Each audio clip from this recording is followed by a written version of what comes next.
my heart. Hi, and welcome to A Recipe for Health with Anette Martinsen. Today we're going to do something for chocoholics everywhere. We're going to be making these chocolate orange truffles. So, it's not technically chocolate, so we could call it cocoa truffles, but it doesn't sound quite the same. We're going to be using cocoa powder. At the base of the chocolate orange truffles, we use ground almonds or ground cashew nuts. Today I'm going to be using ground almonds. If you can't find ground almonds, then what you need to do is you get blanched almonds and put them in a coffee grinder and grind them up until they're like powder.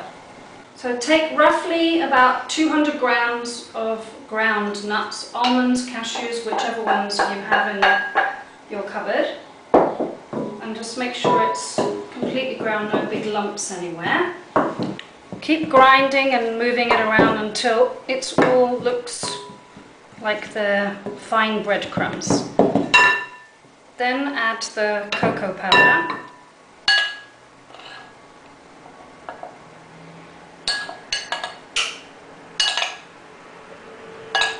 Say about 4 tablespoons of cocoa powder.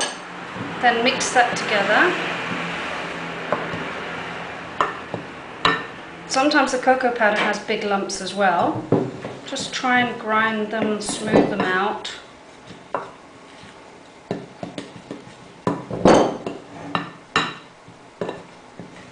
Okay, when it looks like all the ground almonds are mixed in, then you can mix in the next ingredient. In all the recipes in my book, I use organic ingredients wherever possible. So go to the health food shop and try and find some organic fructose. It resembles sugar, and you can use it exactly the same way as sugar. It's maybe slightly sweeter than normal sugar, but it works very well. So just put a couple of spoons of that in, let's say 3. Mix that together.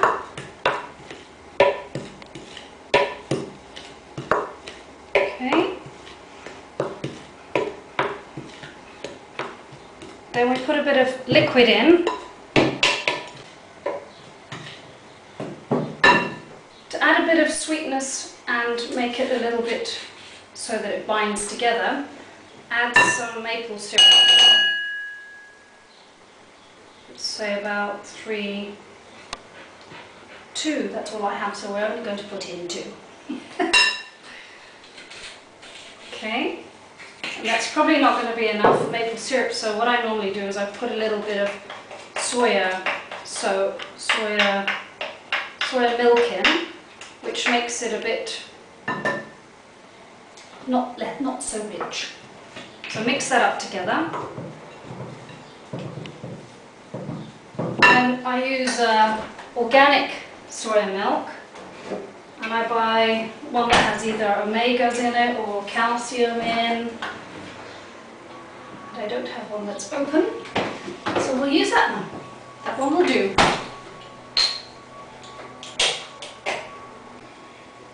Just put a tablespoon in at a time. Otherwise you could make it a little bit too liquidy and then it's not going to work very well.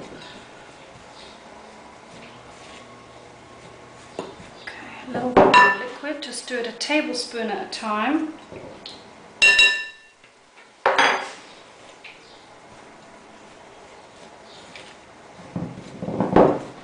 It's nearly there. The way to see if it's worked is just pinch it. And if it's binding together, then it's ready. Finish off the maple syrup bottle with a few more drops. And then we put a little bit more soya in.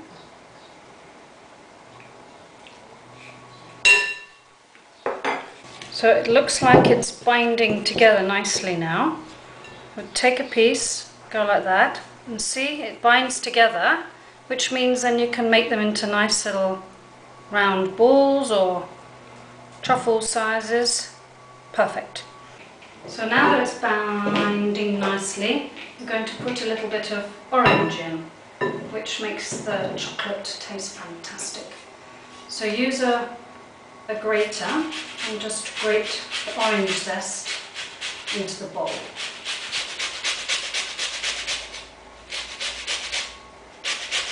There's nothing better than orange and chocolate taste together.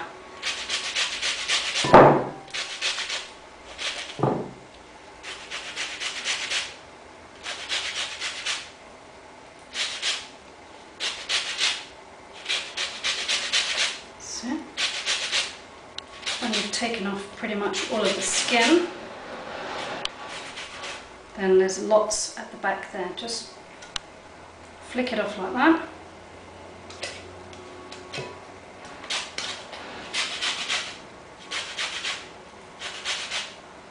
Okay. A little bit more there. Instead of putting soya milk in, you could of course put some orange juice in if you want it to be. If you don't like soya milk or have an allergy to soya, you can just put a bit of juice in.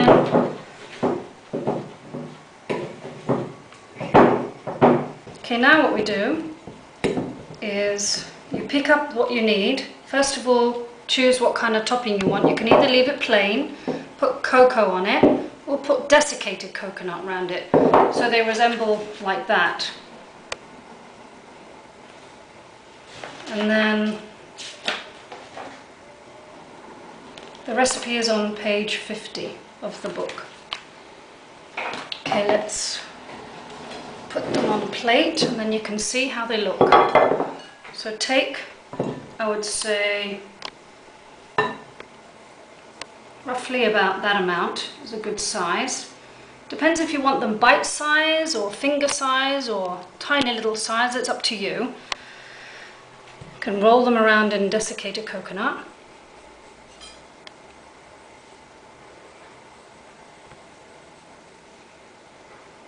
And then just put them on the plate.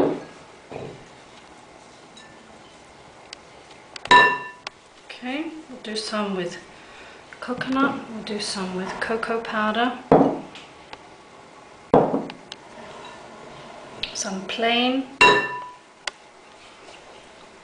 These are amazing treats to make at Christmas. I usually make a big tin of them when I have my parents over for Christmas or any guests that come. The perfect after dinner sweet that's rich, chocolatey, dairy-free, sugar-free, everything free, and they still taste fantastic.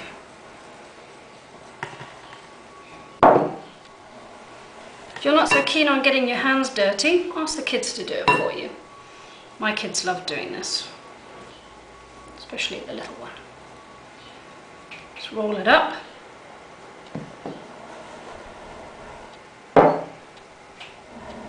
Let's do a few plain and then you can really taste the orange. You